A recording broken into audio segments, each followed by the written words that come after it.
नमः ॐ विष्णुपादाय कृष्णप्रेष्ठाय भूतले श्रीमदे भक्तिवेदान्त स्वामिन् इति नामिने। नमस्ते सारस्वते देवे गौरवाणी प्रचारिणे निर्विशेषशून्यवादी पाश्चात्यदेशतारिणे। जय श्रीकृष्ण चैतन्य प्रभु नित्यानन्द श्री अद्वैत गदाधर श्रीवासादि गौरभक्तवृन्द। हरे कृष्ण कृष्ण कृष्ण हरे हरे, हरे राम राम राम हरे हरे।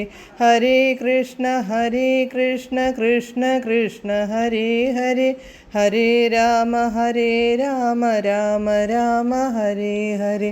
हरे कृष्ण कृष्ण कृष्ण हरे हरे, हरे राम राम हरे हरे.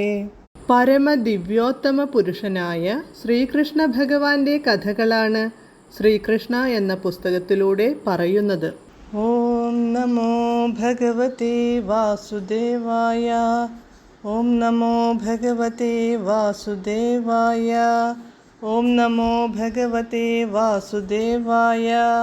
നാരായണം നമസ്കൃത്യ നരം ചൈവ നരോത്തമം ദേവീം സരസ്വതീം വ്യാസം തതോ ജയമുദീരയേത്. നഷ്ടപ്രായേഷു ഭദ്രേഷു നിത്യം ഭാഗവത സേവയാ ഭഗവത്യുത്തമശ്ലോകേ ഭക്തിർഭവതി നഷ്ടികീ. അധ്യായം 71 ജരാസന്ധ മോക്ഷം, പേജ് നമ്പർ 702. ഭഗവാൻ കൃഷ്ണൻ തുടർന്നു. സമ്പത്ത്, വീര്യം, യശസ്, സൗന്ദര്യം, ജ്ഞാനം, വൈരാഗ്യം എന്നീ 6 ഐശ്വര്യങ്ങളിൽ ഒന്നിലെങ്കിലും ശക്തരായ ദേവന്മാരുൾപ്പെടെ പ്രപഞ്ചത്തിലെ 3 ലോകങ്ങളിലും ഒരാൾക്കുപോലും നമ്മുടെ ഭക്തനെ അതിശയിക്കാനാവില്ല.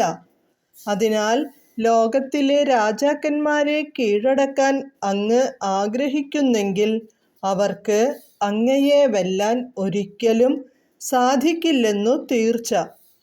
ഭഗവാൻ കൃഷ്ണൻ ഇപ്രകാരം യുധിഷ്ഠിരനെ പ്രോത്സാഹിപ്പിച്ചപ്പോൾ അതീന്ദ്രിയ സന്തോഷം മൂലം രാജാവിൻ്റെ മുഖം വിരിഞ്ഞുവരുന്ന ഒരു പുഷ്പം പോലെ പ്രകാശമാനമായി. എല്ലാ ദിക്കിലുമുള്ള സർവ്വരാജാക്കന്മാരെയും കീഴടക്കാൻ അദ്ദേഹം അനുജന്മാരോട് കൽപ്പിക്കുകയും ചെയ്തു. അവിശ്വാസികളായ ഖലന്മാരെ ശിക്ഷിക്കുകയും തൻ്റെ വിശ്വസ്തരായ ഭക്തന്മാരെ രക്ഷിക്കുകയും ചെയ്യുക എന്ന തൻ്റെ മഹാദൗത്യം നിർവഹിക്കാൻ ഭഗവാൻ കൃഷ്ണൻ പാണ്ഡവരെ അധികാരപ്പെടുത്തി. തൻ്റെ വിഷ്ണു രൂപത്തിൽ ഭഗവാൻ 4 തരം ആയുധങ്ങളാണ് 4 കൈയിലും ധരിച്ചിരിക്കുന്നത്. ശംഖം, താമര എന്നിവ 2 കൈകളിൽ, മറ്റു 2 കൈകളിൽ ഗദയും ചക്രവും. എന്നാൽ ഭഗവാന് അദ്ദേഹത്തിൻ്റെ എല്ലാ ആയുധങ്ങളുടെയും പരിണത പ്രവർത്തനം ഒന്നുതന്നെയായിരിക്കും. ഖലന്മാരിൽ ബോധമുദിപ്പിച്ചു തങ്ങൾ സർവാധികാരികളല്ലെന്നു അവരെ മനസ്സിലാക്കി കൊടുക്കാനുള്ള ശിക്ഷയ്ക്കായിട്ടുള്ളതാണു ഗദയും ചക്രവും. അതേസമയം സംരക്ഷണമേകാൻ അവർക്കു മുകളിൽ സർവേശ്വരനുണ്ടെന്ന് ശംഖധ്വനി മുഴക്കിയും താമരപ്പൂ കൊണ്ടു അനുഗ്രഹമരുളിയും ഏറ്റവും കൊടിയ വിപത്തിൽ പോലും തങ്ങൾക്കു പരാജയം സംഭവിക്കില്ലെന്നു ഭക്തന്മാർക്കു അദ്ദേഹം ഉറപ്പു നൽകുന്നു. ഭഗവാന്റെ സൂചനകളിലൂടെ ഇപ്രകാരം ഉറപ്പു ലഭിച്ച രാജാ യുധിഷ്ഠിരൻ സൃഞ്ജയ വർഗത്തിൻ്റെ സേനകളുമായി പോയി ദക്ഷിണ ദിക്കുകളെ കീഴടക്കി വരാൻ സഹദേവനോടാജ്ഞാപിച്ചു. മത്സ്യദേശത്തെ ഭടന്മാരുമൊത്ത് പശ്ചിമദേശത്തെ കീഴടക്കാൻ നകുലനെ നിയോഗിച്ചു. കേകയത്തിലെ യോദ്ധാക്കളുമൊത്ത് ഉത്തരദിക്കിലെ രാജാക്കന്മാരെയും ജയിക്കാൻ അർജുനനെ അയച്ചു. മധ്യദേശത്തെ പടയുമൊത്ത് പൂർവ്വദിക്കിനെ ജയിച്ചു വരാൻ ഭീമസേനനോടു ആജ്ഞാപിച്ചു. ഇവിടെ ഒരു കാര്യം ഓർക്കണം.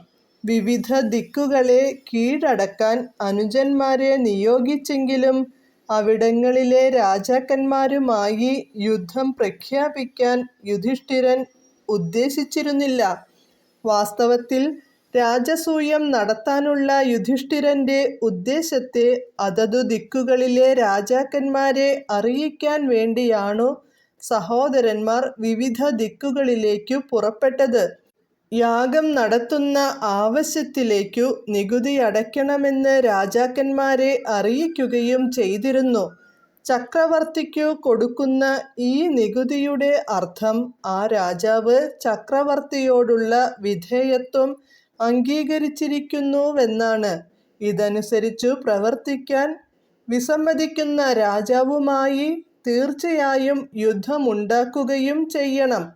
ഇപ്രകാരം അവരുടെ സ്വാധീനവും ബലവും പ്രയോഗിച്ച് വിവിധ ദിശകളിലെ രാജാക്കന്മാരെ മുഴുവൻ കീഴടക്കി വേണ്ടത്ര നികുതിയും ഉപഹാരങ്ങളും നേടാൻ അവർക്കു കഴിഞ്ഞു. അവയൊക്കെ സഹോദരന്മാർ യുധിഷ്ഠിരന്റെ മുമ്പിൽ എത്തിക്കുകയും ചെയ്തു. ഹരേ കൃഷ്ണ.